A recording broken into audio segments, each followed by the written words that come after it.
ye mandat da ika ni on a o tese ka fo ka le mandat Fanta mais bon parce que j'aime pas trop quand ma vie privée étalée quoi mais bon non bijou programme arama mandat dane ka doni ka ira fana ni mandat ka mandat dane ka ne ka jugement do ne bena arama de ma bari la mais ne ka jugement flana do ne ma be arama ne ka jugement folo do ne ma be arama ma ne bena muso be arama nga yoro la chrétien muso mo be programme mo be ko programme de substitut wa mune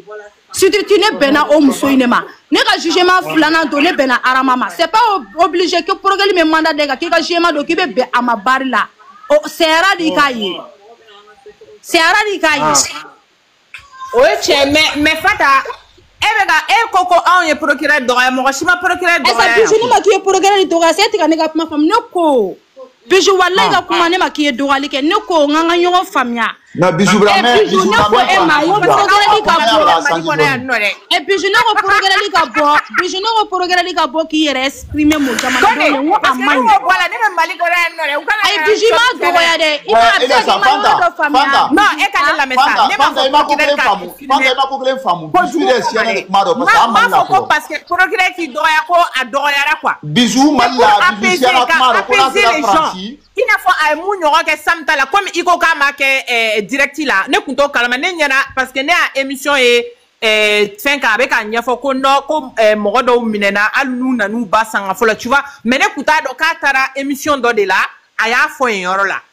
parce que ne a yene nyana ngo aye conférence de presse de ke ka expliquer mo pour que mo kana akana ke mo kono karsa nana baga sukonya la ayam ne ka datu des trucs comme ça. Mais ni ne ko procureur ka boka et justifier mo c'est pas pour ka procureur doyo ou bien ko nous ne fait pas ou ka temebeka c'est pour apaiser les tensions parce que même Mali kono say ba de tension ou kacha déjà anga guerre uniforme be nyona ko kacha maintenant ni ko su kera pour apaiser les gens procureur be se ka boka expliquer mo ah ko kera tande ou minena ni charger ne dalenduka ou ka fendo avec keta même na ma do détail là quoi tu vois mais biso avocat takuola avocat fallait bien se gâter foke mais programme fallait bien se gâter parce que nous fallait mo star ou artiste ou do ya me programme mana boyeni ala te kana joye bon sina to mali ko kana joye dizuni awate nyinga ko ni maramba ni ko ala te sa bela bijou la nga rizutara bijou bi anya bi urom don ye malla iko le foyana depuis kuma da ne ko ye si mado ni sera Francie ni ki kosi ni ki wole andi kuma nyumala parce que yeurom don ne sianto grand c'est là voilà non ne bra sia pourquoi besra na o tinye fo na kuma choko ka programme de bimo ko non abra sia parce que ne ka mo premier wole malla o ka mi fo ne na we de malla ay malgré anya te fo na kuma la ko kay di canal menela kanya mi fo la ka di men ko kanya to kuna na Francie ka di anya fo ya nyumala sinon o do bara o la mo ile bara la ro do quoi kasi ya maro ko be ko mali nga kabra masiam ah esa gara nebe nyinga ko kele non est-ce que Guinée peut-être il be doni kala ma Guinée ko la aw be se ka fo Guinée progrès ka fo ko président jali magamine mina ka nyefo oui il peut aya kewa jali magamine na fola même moi ma bo jali magamine na taw nyewo pour que la Guinée ka progrès ma bo ko fo Guinée aw be na live siki ko nga progrès ka bo ko fo la aya ndo ga yade c'est ça fada Mali ke ibora ya mando ga sa ta doni ata ibora ni ko ke fe mo ibora ko na baby ta ida sa ko fo nimba do ya li ko to tekele Ivoire viromano bijou yendo ko bijou yendo et puis ni mo ko ka viromano ta o bika o ma viromano te mo ya Fanta depuis Ibora ka sur Ibra seriano hein Ibra loi de long et puis explication dans la Mali loi Fanta tiene bisou bolode Fanta yelele Mali loi senye mundane ka embara mo tribunal sabale ne nyomi na affaire kele na Mali la kabiri wolo la maye me ali afoli mandi rezo ka tribunal sabale ne Fanta nyomi ne affaire kele basa bene ni mogo mi che war tigro wari ba ku ne tribunal kelen yi banganda tu atara tribunal flana na o yemine kanda tu atara tribunal sabara o tara na bo kasola ka manda danga ala kuma foli mandine basa ne ya fo me la goshi senga luama ne be tribunal do ne be mali loi do ko min ka sali ne be boni tribunal la bishini ni tribunal be tane la bo kasola ka tane nyininga ne be boni tribunal la shini nga tribunal be tane la bo kaso kono ka ne nyininga ne fa obseka do kuna no adano tribunal folo la tigi tarani no ko ay atigi kana basa tigi fana be jamana wala ka kana ko jugement be ka ke kan bla ka papier dia ka jugement do fo nga jugement papier be mbolo tara tribunal wala la olu ye mine ko papier tombolo o jugement papier tombolo ka nyom no dossier kele na kan defere ka ta kasola ntora kaso kono kila ka ta plainte do tumuni super criminalité la ni mo wara to ko ya be mo kelonde o super criminalité kele kila ka tane la bo kaso kono tumuni kana ne yinga ka kila ka manda wera dane ka no kanga sari adone doli ka luama ibi ka luala goshora to ne te ala chao esko kanga ke biju ni ne ko sa ko ma fo ko manga ke abeke ko mi ne be kanga jamana luala goshi ne be kanga jamana do ya jamana ko luala goshi ya biju ibi ka ko to fantanga ka ko to alama fantan ka ko ala de se ko kele ay fanta itumbe ci ne ko ba kele ke ne ko meni kele ke ne be ta kaso wera la ne ko ba kuma fo meta kaso o te muna ibi da de ba to alama bon Mali Ibrahima la merci Mali ibo jigi ne la me fanta ere nana ni tiere fanta nana damne na tiere la me nana ere kunga ko ka ba fe ka jenge don ay te ka jengere me fe ka fa wo para no me fanta tu ya le kan ate tiere Mali justice te baraka nyamo a chogo yala akera ne yere la mais ne te donta ne be klenga programme juju défendre donta kono mais ne dimi sigile mais ne te se ka kele ke i te se ka fe kele ke ibo to dimi mbawula ke au ka bigini minele amanye fo we ka me atep nye fo mo sie anga bingini tere balien be ka bingino o sala be ne ba ku sala be de ka kuma fo ay to flan no le plein ne ko ivoire on dine de kana sikanga bigini ne amka mo be ka nyogo nyini nga bigini ta kun ya la munde ne da to fla ta kun olu ta kun donno basolu fla be plainte baba ni maramba be plainte do nyogo kama o donne no mais bigini ta kun comme on nana do la dernière minute la ne bebe ka fo ko justification ke kanike parce que mo ma le ta kun don mo ma ratara kun mina imaya mais afuka de se ka boko di mais ko ki ka parti pris ke ba comme konde ka konel ka parti pris côté quoi donc ambe ka kuma doro est-ce que ukanga tani ko ina ibara bijo une explication ke avoro de ka bo comme bigini ta bokoshi de bébé ka yere nga bigini ta to ta malien bebo do lu yere ka fanu bodo mais bigini ta anta do mais ni bigini nga avocat be se ka boka explication di avocat be boka di abse ka bigini na chere ba fo avocat ma kana boka explication ndi avocat droit le no ka boka kuma o mais bigini avocat bigini ka so bigini chere be se ka ma bigini na ka fo ko avocat kana boka fen fo lo ka ki jo imaya o bebe se ka kenete avocat de droit le no ka boka explication mais pas progrès ni ka kuma bo woro de la ne re yele kunyo de we ka fo ko progrès kana fendo nyefuye aw ye jonye kuma de Guinée kansani ivoire gansa no na Mali progrès kana ba kai Fanta nya be ka kuma do fi et qu'il a histoire forcée il to afola il soutient le quoi parce que minkel il a vraiment ikaye ou te manganga ke mais quand tu vas couler ma parce que ne bora kan den sabare to faransia kan che to faransi den fitina be sankelena ama sangele sura tagamara bole de kaso kono kane den tagama bole kaso kono kane den senje bole ka kla kane den paralyser bana fe kaso kono ka ken namara e ka ken namara ka kla ka rapport ni fon beke ka ta di programme de man den mangene ka dese ka den na bo ka la adikene ma mogoma ka den bon kon kaso kono ma songane bla u kla kane to la kane condamner tumuni ka kaso dinema. Mais est-ce que nous avons dit que nous avons fait un programme? Non, I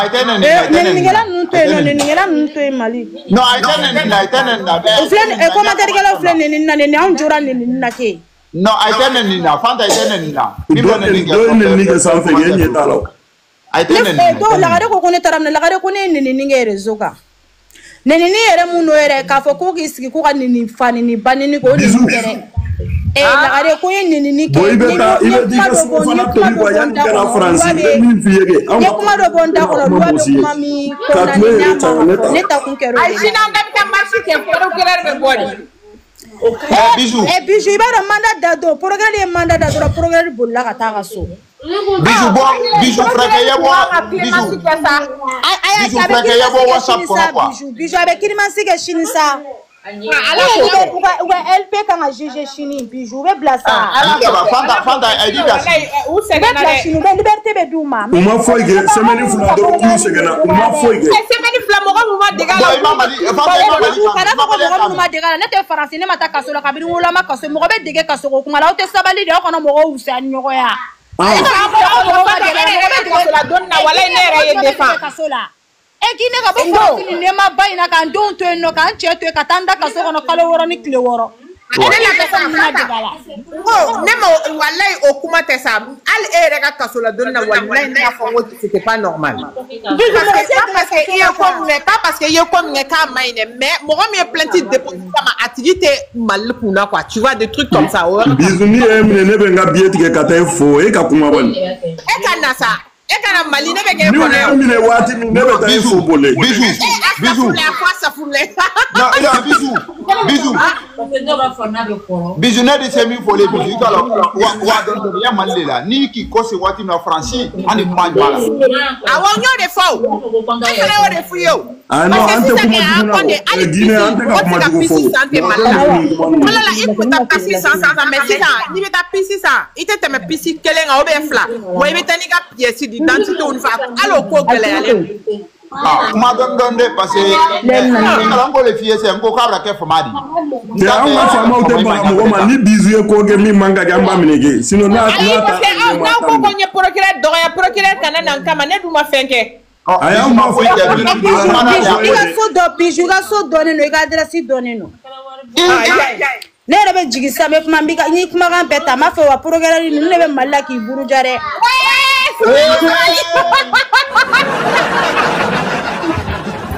Fada, na ko munela bo. No, fata samali ka do. Bijou na Bijou ne fala bel na ibusi ga. Demba yo wen ko so. Bijou to inana. Bijou ne bel na ibusi ga ambe cotiser. Non, mais ay bande wala ni ka so dana wara daga manete nete wari fe ka so ga jugune wala abuta ka so ke ibaro ke Bijou ke kabiri 6h flebe fie yai Bijou kabiri 6h fie be fie Bijou kabiri 16h klenga le 6h flebe fie obe boko no jo arana uba compter Bijou kabiri 16h klenga flebe fie dabe tugo dala wa Bijou kabiri 16h nene kashi damne fo sokoma wallahi ne giru tugura ka boy nene ere farale ni kaso ka juguna wari wala Bijou ne te wari fe ne be nga liberté fe ni wari ouais ne ere ke wari fe mali kaso ere surtout jombe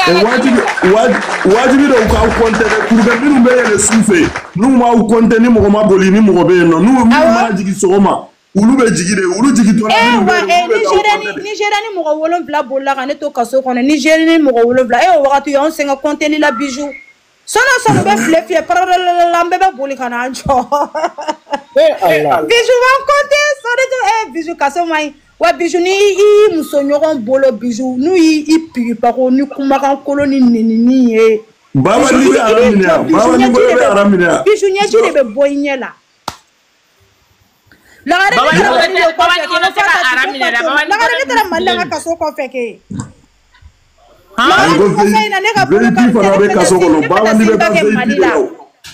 lagare amna bulokari da to ne mata selba ke malla base ne bulokari ini semaine selba sera ntere ta malla sa selba la fanta ita nyanyini ni nze kana ginga na tele no fanta nyanyini ni se fanta nyanyini ni se ne barango wallahi ni para ne faso ya do kunye étranger kanyine na kan bloro nu ma blano en ka kono ne mbora mena meta mba kon naje Bijou te jemba koko anyini I know you je ke me quand même ni beta litige bi ni mɔgɔ minnu cɛ i b'a ɲɛɲini i n'olu ka Fanta mɔgɔ bɛ se ka adamaden balo kɛ k'a sɔrɔ i ma mɔgɔ dɔgɔya n'i ma mɔgɔ dɔgɔya i tɛ taa kaso la o. Bijou ni taara dɔ bɛ taa fɛn dɔ wɔgɔ bɛ diyagoya duguma ka na n'a ye ala yɛrɛ de b'i lakanda dɔrɔn tant que i bɛ nin réseau in sanfɛ i bɛ kuma la Bijou i bɛ kuma dɔw fɔ a b'i kɔnɔ ko sariya t'a contrôle la sariya b'a contrôle la i bɛ taa dɔrɔn dɔ bɛ t'o labɔ ka na n'o ye. Bijou yɛrɛ de bɛ taa dɔrɔn ala yɛrɛ de b'i kisi k'i tanga mais tant que i ka famille bɛ yen ne kɔni tiɲɛna ne tɛ se ka jɛ Mali kɔ kaso tɛ se ka ne lasiran Mali ɲɛ Bijou wala n tɛ hali ne ka fɔlɔ ta la bɛɛ ko Fanta kana na n'i taara i bɛ taa kaso la n ko jɔn tɛ taa ne tatɔ in filmer kabini aéroport la fo Mali aéroport ka don ne donni tile 15 justice ye ne wele ne porokotolen justice la mɔgɔ ko ne ka boli n tɛ boli n bɛ boli n ka séjour bateau n faso ba ne ka billet avion kan ka taa sini ne kan ka segin sini Bijou bi ne taara kaso la wallahi ne ka séjour banne réseau kan n'an ko ninnu suit réseau la kan e t'a dɔn ko dakan don wa ne tɛ sini bɛ segin ka na Faransi bi e taara kaso la o tɛ dakan ka kalo 1 ni ko bɛɛ kɛ wallahi ne bɛ taa dɛ Bijou tant que ne ba bɛ balo la n fa kɔni tɛ balo mais Fanta mɔgɔ bɛ se k'i ka adamadenya kɛ réseau sanfɛ k'a sɔrɔ i ma mɔgɔ dɔgɔya ka se kaso la taga ma i b'o kɛ o fana ye tiɲɛ i b'o kɛ kabini TikTok bɛ mais i b'a dɔn Fanta ninnu ta ye min ye komi Fanta ninnu dɔnna ni vidéo kɛw ye quoi bon olu ka kungo fɛnɛ ka gɛlɛn dɔɔni ni mɔgɔ e ma ne minɛlen ninnu jeliw ka bezi filɛ tɔgɔ ne minɛlen bezi kun bɛ taa ne ya ne yɛrɛ bɛ bolo kɔnɔ ne mana n yɛrɛ ye mɔgɔw bolo diɲɛ don o don ne gulonnen don dɔ bolo n ko n y'a yira ala la sa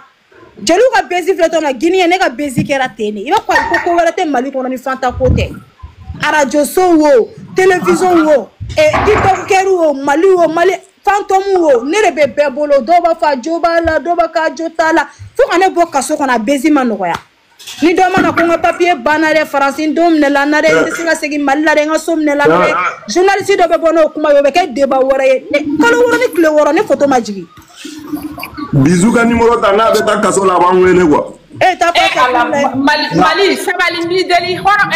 halala ka kuma ɲuman fi da ka kana fɔ dɛ kana Mali fara mais a kɔni ne ko na grand sœur kɔni u sigi ne saisie dɔ kuma ta i kan Kone a fɔ Mali ye ko halala ka kuma ɲuman fa da la dɔɔni sa kana fɔ Fanta i kana min kan ne tɔrɔ kuma jugu fɔ sa i tɛ taa kaso la Fanta i kana min kan ne tɔrɔ Bigini tɛ Mariam Ba tɛ na grand sœur tɛ Kone tɛ en fait a ye tɛnɛ ka kan ka sanction bɛɛ kan ka wodi ko bɛɛ kan ou bien ka la passeport bɛɛ bolo a kan ka kɛ ten de mais k'i minɛ k'i bila kaso la e yɛrɛ Fanta yɛrɛ ka ni ko normalement k'e tɛ man kan ka bila kaso la wa ne yɛrɛ mun taara ne kaso la o tɛ Mali yɛrɛ la yɛrɛ ko dɔw ye a tɛ Mali wa i b'a dɔn justice ye baara mun kɛ yan u ye mandat d'a kan parce que an bɛɛ ye nenini kɛ u y'ale condamné ka ne condamné komi ne mun b'u bolo u ye ne de ta kɛ kaso ye ne tɛ normalement de fait an bɛɛ condamné don aw tun bɛ sanctionné bin ne kan ka wari de bin ne kan comme ale tɛ Mali kɔnɔ a y'an bɛɛ condamné aw tun bɛ ne ta kɛ wari n'ale fɛnɛ nana n'aw b'a ta kɛ wari aw b'a ta kɛ wari mais n'aw ye ne ta kaso la o tigi tɛ Mali kɔnɔ fosi a tɛna Mali la fosi na kuma t'a la o bɛ na ka sɔrɔ ne sara wa a bɛ na sɔrɔ ne bɛ balo la wa a bɛ na sɔrɔ ni tribunal cybercriminalité bɛ yen mɔgɔ t'o dɔn o la ne mun taara kaso la ne de kɛra mɔgɔ tɔɲɔbaga ye o de to a dɔw ka kɛ wariko ye ka wari bin a tigilamɔgɔ kan a tɛ se wari mun yɛrɛ kɔrɔ a ka taa ɲini ka na n'a ye ne bolo se min ye ni kaso ye oui c'est vrai o de tɛ kan ka kɛ artiste na ka wuli an bɛɛ de tun bɛ ka nin de fɔ yan an ye nin de fɔ Fanta an ka Mali justice dɔgɔya koyi an ye nin de fɔ ne Bijou ne yɛrɛ ye nin fɔ ke mun n'a kɛra wari tɛ jamana kun a tɛ se kɔnɔ million lolu 5 millions artiste Mariam Ba bɛ million lolu sara Bigini bɛ million lolu sara Kone bɛ million lolu sara ne ka ɲɔgɔn wɛrɛ kɛ ko million tan ne ka ɲɔgɔn wɛrɛ kɛ ko 20 a kan ka kɛ ten mais ka mɔgɔ banni minɛ ko i bila kaso la ko ɲuman ye ko i bila kaso la ne yɛrɛ ma n m'a ɲɛ ye quoi a ko ka dɔ libéré de ko jeli Mali Kuyatɛ o mɔgɔ minɛlen bɛ Guinée de n cɛ in minɛla de ne y'o to wa Guinée filɛ dɛ problème b'u da la dɛ u da t'u ka problème la dɛ u da b'anw de ta la wa sɛbɛn ma di dun ya da Ayisa o ye politique ko de artiste ko bɛɛ da b'o de la o de b'a kɛ quoi o fana ko le ko mais o tɛ artiste de ye a cɛ ka kuma bɛɛ da kun b'o la wa o sɛbɛn ma di dun ya commentaire kɔrɔ ye k'a ye jeli man bila an ye ko le ko k'a ni ne tɛ problème dɔn Voilà, il fallait.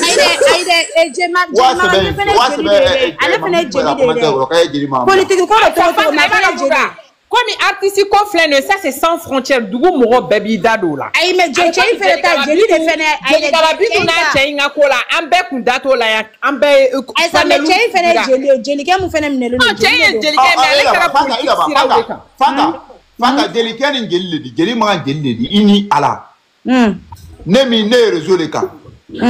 Mun ka ke ne te kumala ma odi dumwe la ko kan sino ko sema ne kela yi nka kan dabla do mun ne te kumala kan parce que loi do ile Afrique mi yela takamala mi manganga la tamati ida do la kali mali tay bene sigile ko asimi aketa ma aketa bon niki dabla odo ibidi le kasore imala ula male beta yala ula male ay bra prayo ebe sira Guinée tanye ebe didado malita de la gara ebe ka sira Guinée tanye Mamadou Doumbouya ko ne arasa fani ne arasa